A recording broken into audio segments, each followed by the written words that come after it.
Yang terhormat Ibu Meli sebagai founder, yang terhormat Ibu Yusri sebagai Ketua YKEI, yang kami hormatin Bapak Sony, serta Bapak Ibu dari MK Indonesia. Assalamualaikum warahmatullahi wabarakatuh. Selamat pagi, salam sejahtera untuk kita semua. Bunga mawar di taman mekar, warnanya cerah menyejukkan hati. Selamat ulang tahun untuk MK, semoga hidup MK semakin bersinar, semoga sukses dan diberkati rezekinya.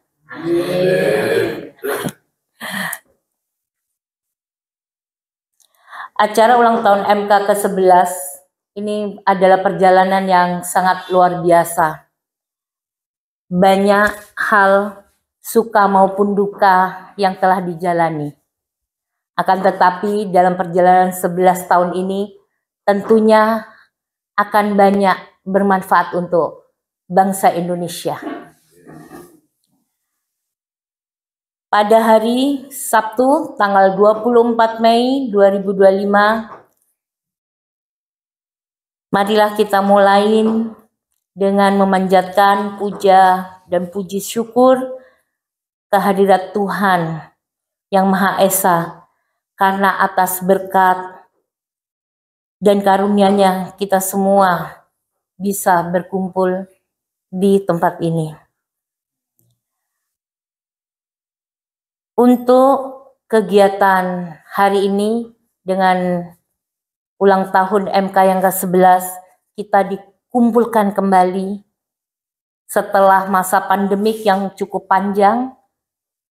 Kita bisa kembali bagaimana kita belajar dan bergotong royong. Seperti halnya Ibu Meli selalu menyampaikan bahwa kita hidup harus bermanfaat. Dan saya Farida Rahman sebagai MC hari ini. Hadirin, marilah kita sejenak berdoa menurut agama dan kepercayaan kita masing-masing agar acara ini berjalan dengan lancar. Berdoa, kami persilahkan.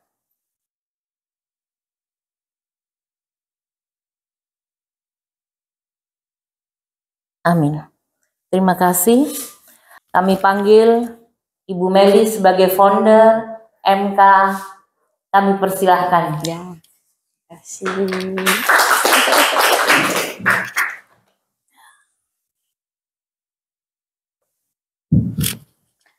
Selamat pagi Bu Yusri, selamat pagi Pak Sony, Angti, Bu Hadiana, Bu Esti, Bu Eti, Ira, Mia, Bruli, Rizky,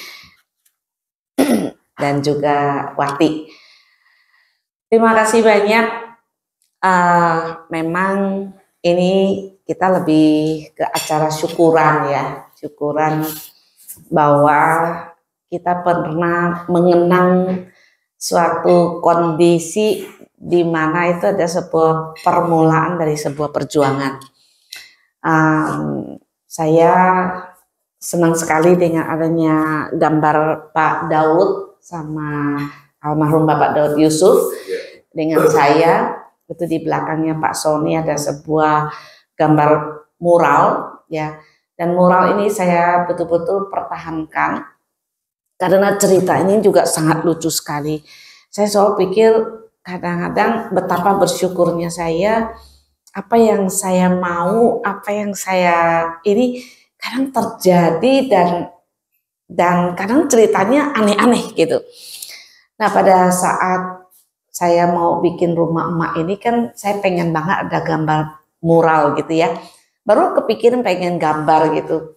Nah, ternyata perjalanan saya pulang dari Pontianak ke Jakarta itu saya naik pesawat dan di sebelah saya Saya kan biasanya kan kepo ya, pasti saya ngobrol, saya nggak punya teman gitu. Jadi duduk di sebelah saya itu ada satu anak muda. Saya tanya dari mana, dia bilang dia ke Kalimantan, ke Pontianak itu dia diundang untuk bikin mural. Hah, mural kayak apa? Dia kasih lihat, saya lihat fotonya. Jadi dia gambar di kafe gitu. Oh ini bisa ya? Saya bilang kalau foto-foto gini bisa. Berapa kalau bikin mural itu? Terus dia bilang 20 juta. Saya dengar 20 juta kayaknya mau kaget saya ya. Dari mana 20 juta gitu kan. Terus saya banyak ngobrol sama dia tentang perjalanan.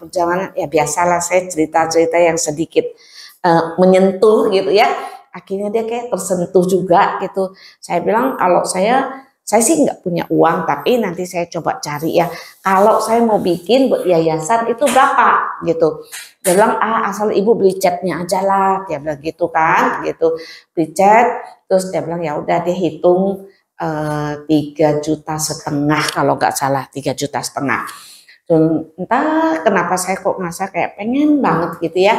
Akhirnya saya ngomong di komunitas dan orang Pontianak yang kumpulin dana 3,5 juta itu untuk gambar mural ini.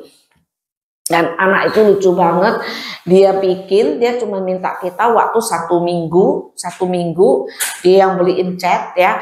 Jadi syaratnya kami harus kasih dia kunci ruko ini. Kunci ruko kasih ke dia dan dia itu kerjanya baru bisa malam dan dia tinggal di sini, dia bilang gitu kan. Oke. 1 minggu tepat 1 minggu ya. 1 minggu dia kerjain, kita balik pokoknya udah selesai dan orangnya menghilang. Dia nggak pulangin kita, kuncinya pun tidak pulangin ke kita. Kita hubungin dia nggak bisa. Sampai hari ini kita nggak bisa hubungin dia, kita nggak bisa kontak sama dia. Sampai kita yang ketakutan, ganti ini kunci, kita ganti kunci, ya.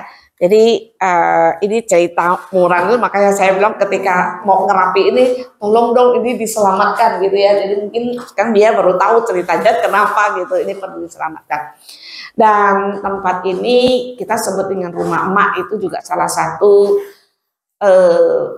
saya ingin melanjutkan dan amanah dari almarhum itu adalah bahwa education itu, jadi dia bilang sebuah negara bisa maju atau bisa rusak itu sangat tergantung kepada pendidikannya ya. Nah ini fotonya saya sama beliau persis ya. Coba bayangkan ya orang gambar mural itu ya. Jadi bagus banget. Nah waktu saya ketemu sama almarhum Bapak Daud Yusuf itu pada sebuah simposium dilakukan oleh UI kalau nggak salah juga. Jadi tapi isinya dulu semua rektor dosen gitu ya. Nah saya dikirimin undangannya oleh anaknya Pak Rizal Ramli. Jadi si Dita Putih dia kirimin, waktu itu dia ada di UK. Saya dikirimin email. Terus saya bilang, aduh mau ngapain saya ke sana? Saya cuma ibu-ibu gitu ya, gitu. Tapi dia dorong saya ke sana. Nah akhirnya di situ saya kasih ke Pak Bagiono. Pak Bagiono saya dapat undangan ini. Bagiono bilang pergi Meli pergi gitu. Nah ternyata Pak Bagiono sangat dekat sekali sama almarhum. Jadi Pak Bagiono jemput almarhum dan di sana udah saya ikutin simposiumnya. Nah di simposium itu mereka bicara tentang masa depan Indonesia, tentang anak-anak Indonesia ke depannya itu seperti apa gitu. Dan paparan itu semua profesor-profesor yang maparin gitu ya. Dan buat saya waktu itu apa iya gitu yang mereka bicarakan itu, sementara yang kita lihat keadaan yang nyatanya itu jauh sekali. Saya bilang jauh sekali dari api dari panggang itu ya. Itu terus akhirnya saya bilang saya gemes gitu ya karena mereka ngomongnya tinggi banget gitu. Jadi saya angkat tangan, terus saya bilang maaf, saya hanya seorang ibu rumah tangga gitu. Tapi apa yang dipaparkan itu begitu bagus, tetapi saya kebetulan adalah ibu yang bekerja dulu di luar gitu. Jadi saya tahu apa sih yang dibutuhkan. Jadi menurut saya itu sangat jauh sekali gitu lah.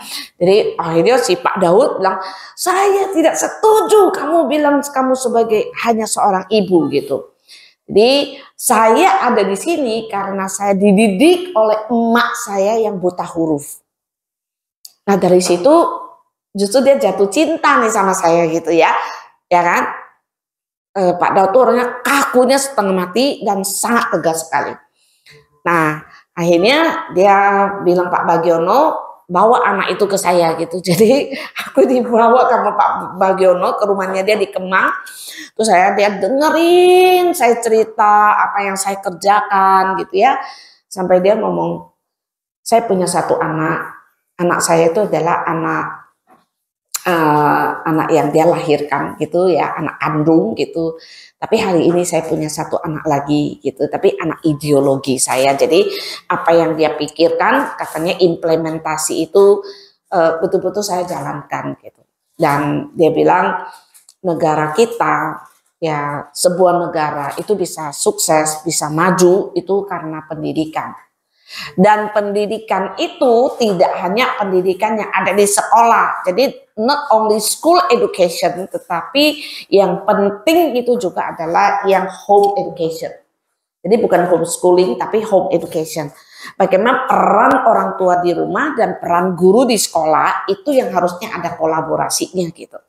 Nah jadi saya ingat waktu itu dia umur 84 tahun dan dia bilang sama saya, Meli, saya sudah tua, kapanpun saya akan meninggalkan dunia ini, suatu saat kalau saya meninggal, kalau saya tidak yakin bahwa Indonesia akan baik-baik saja di dunia pendidikan ini, mungkin saya akan sangat menyesal, dia bilang. Tapi setelah saya ketemu kamu, setelah saya ketemu sama Dita gitu, saya jadi lega gitu. Kalau saya mau meninggalkan dunia itu saya lega karena saya yakin kamu berdua itu akan memperjuangkan ini dengan baik. Jadi buat saya itu adalah beban dan itu adalah amanah gitu ya. Jadi mungkin salah satu kenapa saya begitu kekeh untuk perjuangan ini ya, salah satu itu karena almarhum Bapak Daud Yusuf gitu. Jadi beliau itu kadang lucu, dia kalau mau panggil saya, dia selalu alasannya istrinya punya rambutan udah panen gitu. Jadi saya ke sana cuma ambil rambutan, ambil duku, ambil nangka, ambil dukun. Padahal dari rumah saya pergi ke sana itu pulang pergi 2,5 jam gitu. Gitu. Jadi beliau sangat luar biasa. Saya bukunya kadang saya tidak baca karena saya lebih senang, saya lebih audiovisual. Jadi mereka cerita, jadi beliau cerita tentang emaknya. Jadi buku emaknya itu bagus sekali ya. Yang dia ceritakan itu adalah tentang bagaimana sih emaknya yang buta huruf itu bisa mendidik dia menjadi orang yang punya karakter yang begitu bagus ya. Contoh sederhana, dia pergi ke hutan. Terus dia mau ambil terong, terus mamanya nggak melarang untuk dia ambil terong, tapi mamanya cuma ngomong, Daud, terong itu bukan tanaman liar. Nah itu jelas, akhirnya mamanya itu mau mengajak anaknya itu untuk berpikir gitu, jadi nggak langsung larang-larang kayak gitu. Dia bilang, dia cuma ngomong itu bukan tanaman liar. Nah artinya apa? Artinya ada yang nanam, ya kan? Nah terus mamanya cuma ngomong jangan pernah mengambil sesuatu yang bukan haknya kamu gitu. Jadi dari situ Pak Daud itu ditanamkan tentang nilai kejujuran gitu. Jangan mengambil sesuatu yang bukan haknya kamu, bukan bagian kamu gitu. Nah jadi ceritanya di rumah emak di emak itu luar biasa ya gitu. Nah sampai satu hari ketika saya mau minta almarhum bikinin kata pengantar di buku saya, dia bilang saya tidak mau bikin kata pengantar. Dia kan Judes ya gitu. Saya bilang kenapa? Dia bilang, saya tidak mau kasih kamu kata pengantar, tapi saya mau kasih kamu sekapur sirih. Jadi dia tulisin kapur sirih. Nah jadi dia bilang, kenapa Jepang setelah Perang Dunia itu bisa kembali? Karena ada Kyoiku mamanya, education mother. Gitu. Nah dari situ dia bilang education mother itu yang penting. Jadi bagaimana peran ibu itu yang akan membuat sebuah negara itu bisa kembali setelah perang ya. Jadi itu bagus banget. Oke, next. Nah, jadi almarhum itu betul-betul menjadi, saya sangat beruntung sekali di kehidupan sekarang ini. Saya sempat ketemu sama beliau sampai di akhir hidupnya beliau. Ya, sebelum beliau meninggal, saya ingat banget waktu itu Sabtu saya lagi ada di Semarang, habis cucunya ulang tahun, cicitnya ulang tahun, terus malam itu dia masuk rumah sakit dan hari Minggu ceritanya dia cuma tungguin saya pulang. Saya bilang saya Sabtu saya naik pesawat jam 9, saya nggak mungkin bisa ke sana, udah malam. Hari Minggu pagi-pagi saya sama Herlani ke sana. Terus ternyata semua keluarganya udah nunggu, cuma nanya ini yang ditunggu sama bapak gitu kan. Nah saya masuk ke ICU, waktu masuk ICU itu saya bilang, wah udahlah jangan diganggu bapak, jangan diganggu. Tapi siang penjaganya bilang nggak bisa, bapak tunggu ibu datang. Gitu. Jadi tunggu, begitu saya datang, dia bisa loh duduk ini dan dia buka mata, dia ngomong sama saya. Dia pesenin saya adalah bahwa waktu itu dia minta saya ketemuin dengan Pak Sudamek. Pak Sudamek yang punya Garuda Food, ya. Dia bilang ekonomi Indonesia ini jangan sampai dipegang oleh negara lain gitu. Jadi itu terlalu jauh dari saya, tapi ada bahasa dia seperti itu. Dan terakhir ya dia tetap ngomong bahwa saya jangan pernah lelah untuk memperjuangkan pendidikan keluarga ya di akhir-akhir. Jadi saya menunggu dia, maksudnya dia menunggu sampai saya pulang gitu. Jadi almarhum itu sangat berarti buat saya, tentunya akan sangat berarti buat keluarga Indonesia. Oke, next. Ya, nah kira-kira saya tahu tentang keterbatasan saya gitu ya, karena saya selalu ngomong bahwa parenting itu sepertinya sesuatu yang tidak seksi untuk diperjuangkan, karena hampir semua orang tua kalau ngomong seminar mereka tuh gak bakalan mau datang gitu ya, dan perjuangan itu tidak mudah pokoknya. Kadang-kadang kita mau kasihin gratis pun orang gak mau gitu, apalagi suruh bayar gitu ya.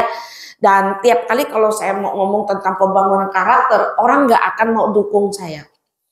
Karena itu tidak kelihatan. Pembangunan karakter itu tidak kelihatan. Orang akan memberikan dukungan untuk membantu saya kalau ada secara fisik kelihatan. Ya, jadi saya sama Bu Yusri, Ira, Bu Herlani, itu kami betapa repotnya ya kami dalam memperjuangkan itu gitu. Nah, jadi akhirnya ya sudahlah, saya terus selama ini memberikan seminar-seminar di komunitas ya, saya cuman hanya dipanggil aja, sampai Farida juga mengupayakan panggil saya ke sekolahnya, bikin acara buat saya, itu udah lama sekali kita tetap lakukan itu. Saya seminar di sekolah, terus akhirnya saya mulai juga ke pemerintahan gitu ya. Nah, supaya kami bisa masuk ke pemerintah itu bagaimana, harus punya satu badan hukum.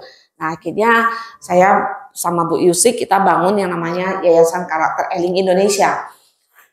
Karena kalau kerjasama sama pemerintah itu tidak bisa, nggak boleh yang ada profitnya gitu ya. Jadi nanti Bu Yusi yang akan ceritakan tentang YK itu seperti apa.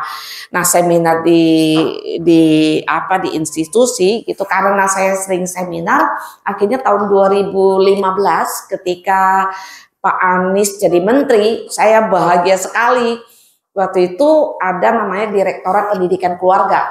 Nah, artinya keluarga betul-betul dilibatkan gitu ya. Saya senang sekali. Dan akhirnya pupus juga di tahun 2019 ya, waktu Mas Nadiem, dan itu dibubarkan. Nah, program bebenah rumah karakter, jadi nanti Bu Yusi yang akan ceritakan gitu. Ya, saya cuma cerita sampai yang apa yang dilakukan oleh MK. Dan tahun 2014 gitu ya, kita sampai buka MK itu di seluruh Indonesia. Kita sebenarnya udah ada di 10 kota ya. Tapi karena keterbatasan itu, saya tidak bisa melakukan banyak hal. Saya nggak bisa berkunjung ke Makassar, saya nggak bisa berkunjung ke Bali, yang akhirnya jadi melemah gitu ya.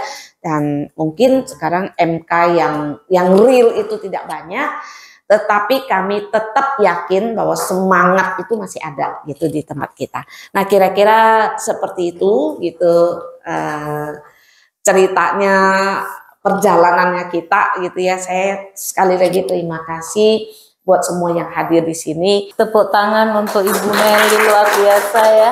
Perjalanan yang tidak bisa semua orang bisa menjalani. Terima kasih Ya, Ibu makasih. Meli. Selanjutnya Ibu Yusri sebagai Ketua Yayasan Karakter Eling Indonesia. Baik. Silakan Ibu, pada tempat kami persilahkan kepada Ibu. Halo, halo, halo. Halo. Bismillahirrahmanirrahim.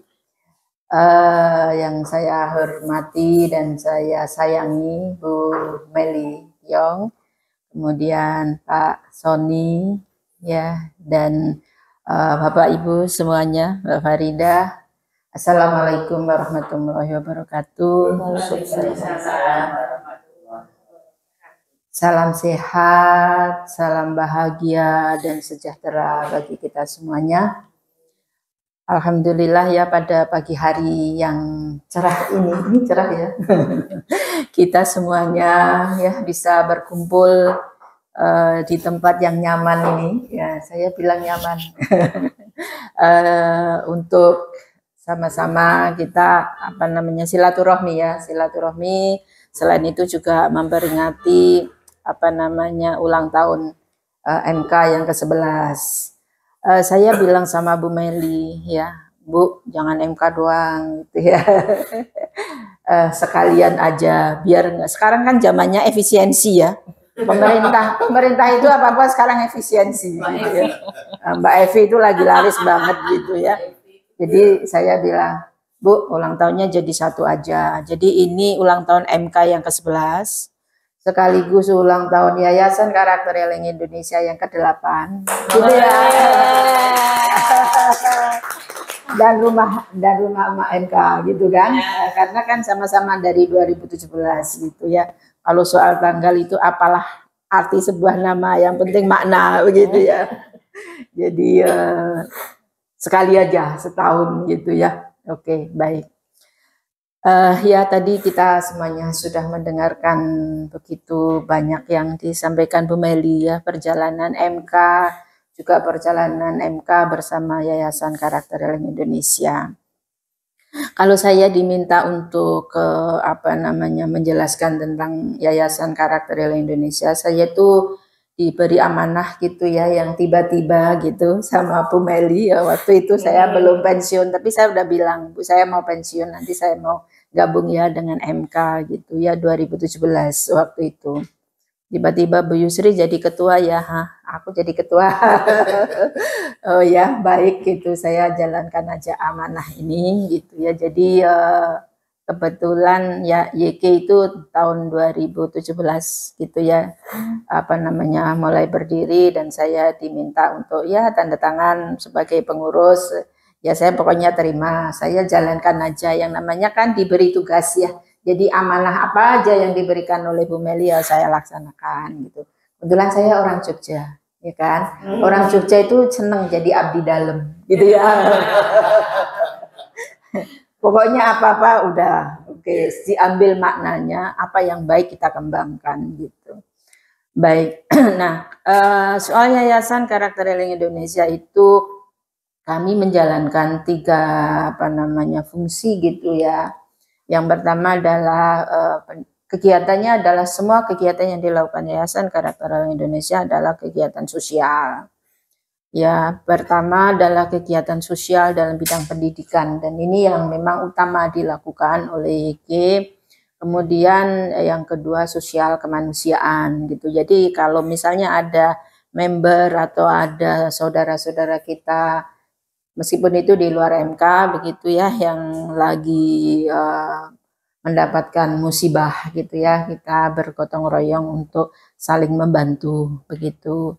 Itu di kegiatan kemanusiaan. Kemudian ada lagi sih sebetulnya keagamaan, tetapi kita tidak ke sana. Pernah ada satu kegiatan yang kita dapat apa namanya Al-Qur'an dan juz amma gitu yang kita bagi-bagikan gitu ya ke sekolah-sekolah gitu. Nah, itu yang keagamaan kita juga ada meskipun itu sangat sedikit gitu ya. Dan kita itu adalah membangun keberagaman sehingga semua agama, semua keyakinan kita jadi satu di sini karena kita meyakini bahwa niat kita adalah untuk kebaikan. Oke. Apa yang telah dilakukan tadi sudah banyak disampaikan oleh Bu Meli ya.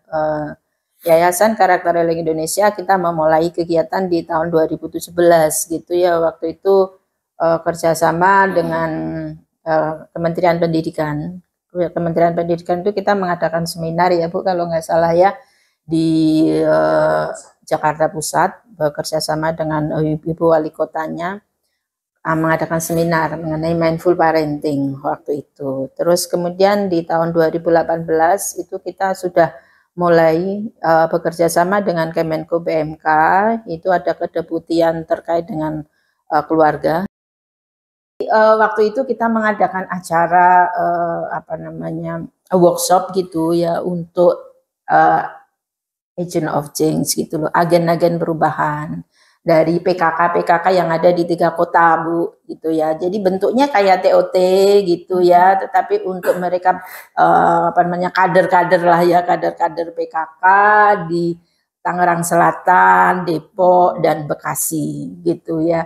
Jadi mereka mengenal bagaimana mindful parenting itu bisa diterapkan gitu ya dalam keluarga dan mereka melanjutkan gitu kegiatan itu untuk kegiatan PKK. Jadi tadi kalau Ibu katakan TOT lanjut gitu ya. Kalau menurut saya untuk agen perubahan itu memang mindful parenting itu sederhana tetapi bermakna gitu ya dan mudah untuk diterapkan. Jadi itu memang penting bagaimana itu menerapkan dan bagaimana itu diintegrasikan dan disinergikan dengan banyak kegiatan dan banyak ilmu itu sangat-sangat keren gitu ya menurut saya. Nah itu kemudian kami juga ada kegiatan terkait dengan Kemenko PMK itu dalam rangka membangun apa namanya revolusi mental keluarga gitu ya, revolusi mental keluarga. Kita juga lakukan itu dengan bebenah rumah karakter gitu ya. Di dalam bebenah rumah karakter yang tadi Bu Meli juga sudah sampaikan dan contohnya ini ya dari Jagakarsa maupun dari Cengkareng ya, dari Cengkareng Timur itu semua aspek penguatan karakter yang dibangun oleh revolusi mental. Jadi bagaimana 3 nilai etos kerja, integritas, gotong royong itu diterapkan di dalam bebenah. Terus kemudian bagaimana apa namanya aksi nyata gitu ya, aksi nyata Indonesia bersih, Indonesia mandiri, segala macam, Indonesia tertib itu bagaimana itu diterapkan dalam bebenah. Dan lagi karena core kita mindful parenting juga, bagaimana karakter mindful parenting itu diterapkan di dalam bebenah, di dalam keluarga yang lebih nyata ya dengan apa-apa saja yang sudah kita lakukan di situ. Ya jadi itu sehingga dan itu mendapatkan apa namanya apresiasi gitu ya dari pemerintah dari Kemenko PMK yang sayangnya Refmen itu sudah selesai dan berkat Mbak Evi itu efisiensi maka tahun ini nggak ada lagi gitu ya sehingga kita akan mencari cara-cara upaya-upaya pendanaan untuk bebenah. Selain dari Kemenko PMK kita juga ada donatur-donatur. Bu Farida terima kasih sekali itu teman-teman dari MK Indonesia gitu ya, donatur-donatur MK Indonesia yang sangat murah hati gitu ya, itu juga membantu program-program bebenah gitu, sehingga program bebenah yang di luar pemerintah pun juga bisa jalan gitu ya. Mudah-mudahan nanti yang ke depan itu juga kita bisa terus untuk itu bisa kita lakukan. Selain itu juga banyak hal yang sebetulnya kita upayakan dari 6 pilarnya apa namanya mindful parenting ya. Ini kan ada kegiatan Bu Meli membangun kegiatan dengan lansianya gitu ya di sini, itu saya kira itu juga cukup bagus gitu. Terus kemudian di sini nih ada juga TM Point ya, TM Point Jakarta Barat. Jadi TM itu talent mapping Ibu ya, talent mapping point Jakarta Barat, di mana kegiatannya juga cukup banyak. Jadi kita juga membantu terutama untuk anak-anak remaja itu bagaimana dia memikirkan karirnya, profesi yang tepat sesuai dengan bakatnya gitu ya. Itu di sini juga ada. Nanti kita ya bulan Juli kita juga akan ke Medan juga dalam rangka talent mapping gitu untuk satu sekolah gitu. Talent mapping itu bisa digunakan di seluruh tahap perkembangan Bu Farida. Jadi kalau sekolah itu bisa dari SD gitu ya, dikenalkan bakat-bakatnya dari SD, kemudian SMP, itu juga kita bisa melihat menggunakan itu talent pool gitu. Terus kemudian kalau untuk SMA itu untuk karir dan jurusan gitu ya. Nah, nanti bulan depan itu ya Juli itu ke Medan juga untuk satu sekolah gitu ya, itu juga dari TM Point Jakarta Barat yang akan ke sana. Jadi mungkin itu yang saya tambahkan. Untuk TOT diadakan lagi, saya sangat setuju ya. Kami juga pernah memberikan TOT gitu ya, itu yang dari bantuan Kemenko PMK itu kan pernah untuk PAUD ya, untuk guru-guru PAUD itu pernah. Terus kemudian untuk agent of change, agen-agen perubahan, kader-kader dari teman-teman Buddhis gitu ya, seluruh Indonesia gitu, itu juga pernah kita lakukan. Jadi menurut saya nanti kami akan coba lagi ya bagaimana bentuk TOT mindful parenting gitu ya, itu bisa kita lakukan di sini. Kebetulan sekarang kan sudah lebih nyaman ya untuk mengisi kegiatan kita. Saya kira itu yang bisa saya sampaikan. Saya mewakili Yayasan Karakter Healing Indonesia mengucapkan selamat ulang tahun ya kepada MK, kepada YK, kepada REE gitu ya. Semoga perjalanan kita itu nantinya menjadi lebih bermanfaat, menjadi lebih bermakna bagi semua orang, baik itu dari MK maupun dari masyarakat luas. Amin. Buah rambutan, buah kedondong, tepuk tangan dong.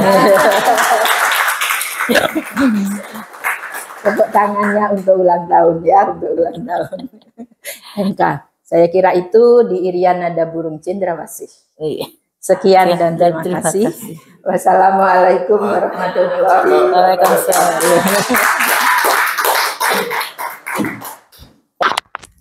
Keren banget perjalanannya MK, YK, waduh semuanya luar biasa. Memang perlu terus dukungan dari kita semuanya dan jangan pantang menyerah, itu tentunya. Baik, acara yang keempat yaitu testimoni dari saudara kita yang ada di Pontianak. Ya, kita dengarkan Ibu Marisa dari Pontianak. Halo, saya Marisa dari Pontianak mengucapkan selamat ulang tahun yang ke-11 buat MK. Jaya terus dan MK semakin sukses dan terus memberikan kontribusinya dalam mendidik keluarga melalui mindful parentingnya yang sangat luar biasa. Saya bersyukur sekali bisa bertemu MK dan menjadi anggota MK. Itulah MK, maju terus, sukses selalu. Terima kasih MK. Halo, saya Heni dari Makassar. Selamat ulang tahun yang ke-11 buat MK. Semoga sukses, semoga semakin jaya dan semakin diberkati dimanapun MK berada. Terima kasih juga buat perjuangan Ibu Meli dan teman-teman yang sampai hari ini begitu luar biasa. Semoga tetap semangat, tetap berjuang semaksimal mungkin untuk Indonesia lebih baik lagi. Selamat ulang tahun MK yang ke-11. Halo, saya Doni The Kaiser. Lewat kesempatan ini saya ingin mengucapkan selamat ulang tahun ke-11 untuk MK Menata Keluarga. Wow, nggak terasa sudah 11 tahun ya usia MK. Luar biasa perjalanan panjang yang dilalui mulai sejak awal berdiri hingga hari ini. Banyak sekali hal yang sudah dilakukan oleh komunitas MK Menata Keluarga ini. Saya senang sekali karena bisa menjadi bagian dari perjalanan MK sejak awal berdiri dulu hingga hari ini. Khusus buat sahabat saya tercinta Ibu Meli Kiong, selamat ya. Tetap semangat karena semua jerih payahmu adalah bagi bangsa dan negara, khususnya penting bagi keluarga sebagai fondasi kuat dan suksesnya sebuah bangsa. Sekali lagi, selamat ulang tahun ke-11 MK. Semangat. Iya, luar biasa. Ini baru dari Pontianak, belum dari Bali, belum dari Bekasi, belum dari Tangerang ya. Wah, luar biasa MK memang. Saya contohnya, 2 anak saya alhamdulillah sukses di perguruan tinggi yang luar biasa dengan Bu Meli. Bu Meli dulu ngajarin. Makanya saya bilang Bunda Yusri, TUT itu penting banget. Karena apa? Kita jadi membuat anak-anak kita, keluarga kita itu baik. Saya rasa semua agama akan mengajarkan untuk baik. Tetapi kalau kita tambahin dengan MK ini, tambah baik lagi. Baik, berikutnya adalah ada satu Pak Sony. Kita minta Pak Sony untuk juga memberi testimoni tentang MK ya Pak Sony. Pada waktu dan tempat kami persilahkan. Terima kasih yang saya hormati Bu Meli, Bu Yusri, Bu Farida, dan para sahabat sekalian yang hadir hari ini. Saya Ritson Banyonyo, seorang disabilitas, adalah salah satu pribadi yang banyak menerima manfaat daripada apa yang dilakukan oleh Ibu Meli Kiong, yang mana kami berjumpa kurang lebih 18 tahun yang lalu, sehingga membuat kerangka berpikir, berperilaku, dan hidup dalam keluarga, dan dalam pekerjaan, dan dalam kegiatan, semuanya ada dalam rel yang benar. Tepuk tangan dulu dong. Ubur-ubur ikan lele. Soalnya tadi pantun saya udah diambil tuh. Selamat ulang tahun MK. Wah, keren. Tepuk tangan. Iya. Sebelum saya ke Ibu Meli testimoni, ada 3 hal penting yang perlu kita berikan perenungan. Yang pertama, kita ini bergerak seperti semut. Sementara di depan kita ada gajah besar. Maksudnya apa? Bulan April yang lalu, Bank Dunia sedang mengeluarkan data, ada 60,3% orang miskin di Indonesia. Itu artinya besar sekali, 100 juta lebih. Badan Pusat Statistik itu mengeluarkan juga data, 9,7%. Equal kurang lebih 25 juta orang miskin. Artinya apa? Orang miskin itu rentan dengan perilaku yang tentu unkarakter.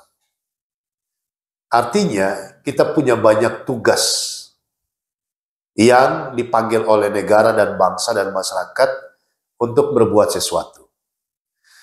Kalau kita perhatikan semut, semut itu banyak jenis. Ada yang hitam, ada yang merah, ada yang coklat. Tetapi semut yang paling sakit dan meninggalkan rasa perih yang lama itu yaitu semut merah. Betul ya Ibu ya? Itu semut merah yang kecil banget, kalau dia gigit bukan cuma bentol, kadang-kadang bisa sampai 2-3 hari.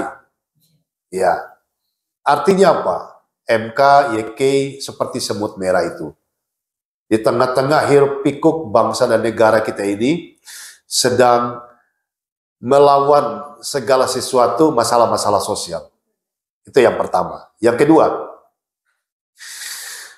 apa yang kita perhatikan di Jawa Barat, Gubernur KDM mengambil keputusan besar, mengirim anak-anak remaja ke barak militer. Itu adalah fakta dan data bahwa banyak keluarga yang mengalami masalah. Betul Bapak Ibu? Itu di depan kita. Dan itu bukan cuma dikirim kebijakan gubernur, tetapi permohonan keluarga. Dan itu menular hampir di seluruh Indonesia. Pengen ada setiap provinsi anak-anak remaja yang katanya nakal dan bandel itu wajib masuk barak militer.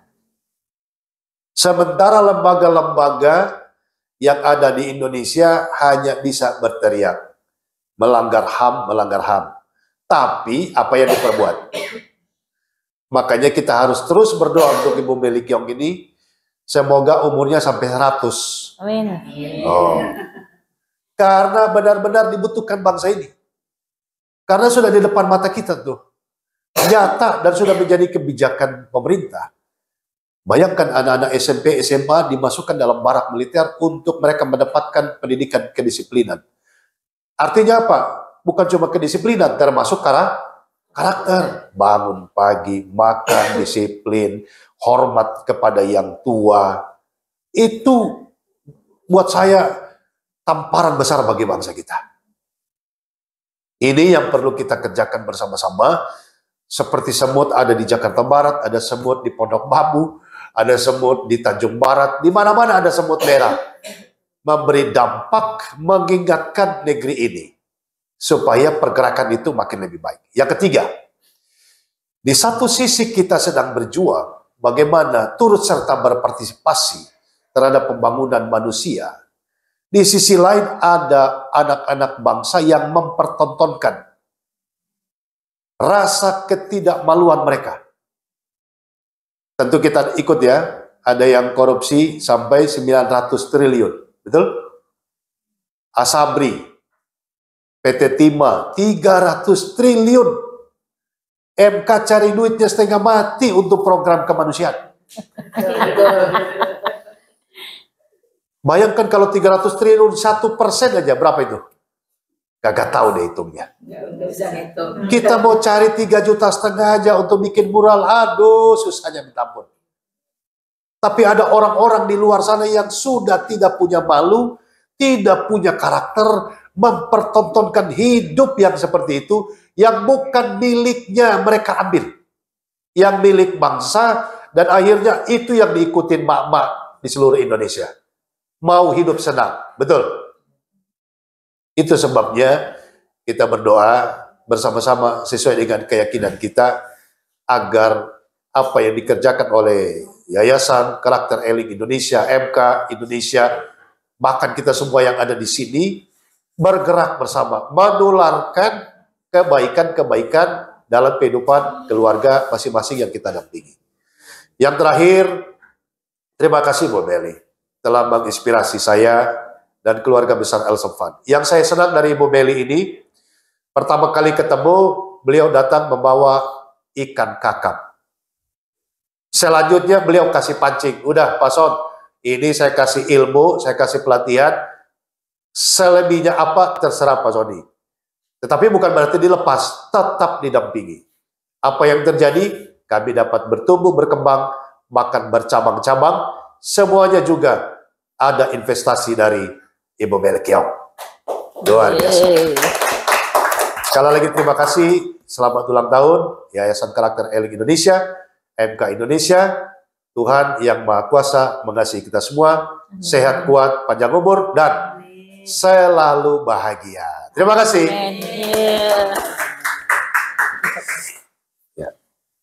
Luar biasa Pak Soni. Pak Soni ini terlihat sekali tipe orang yang cerdas, ya, luar biasa. Pancingan dikit udah muncul, luar biasa Pak Soni. Itu yang perlu kita banyak belajar juga dari Pak Soni, dari Bunda Meli, dari Bunda Yusri. Aduh luar biasa. Baik, Selanjutnya adalah kepada puncak acaranya, yaitu pemotongan tumpeng. Tumpeng di sini adalah tumpeng gotong royong. Jadi Bapak Ibu kita harapkan untuk nanti akan dibantu oleh Mbak Rizky untuk bagaimana mekanismenya sebagai bentuk dari gotong royong. Kami persilahkan.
Harus adil dan bijaksana kepada balita, kepada para murid, bijaksana kepada ibu-ibu.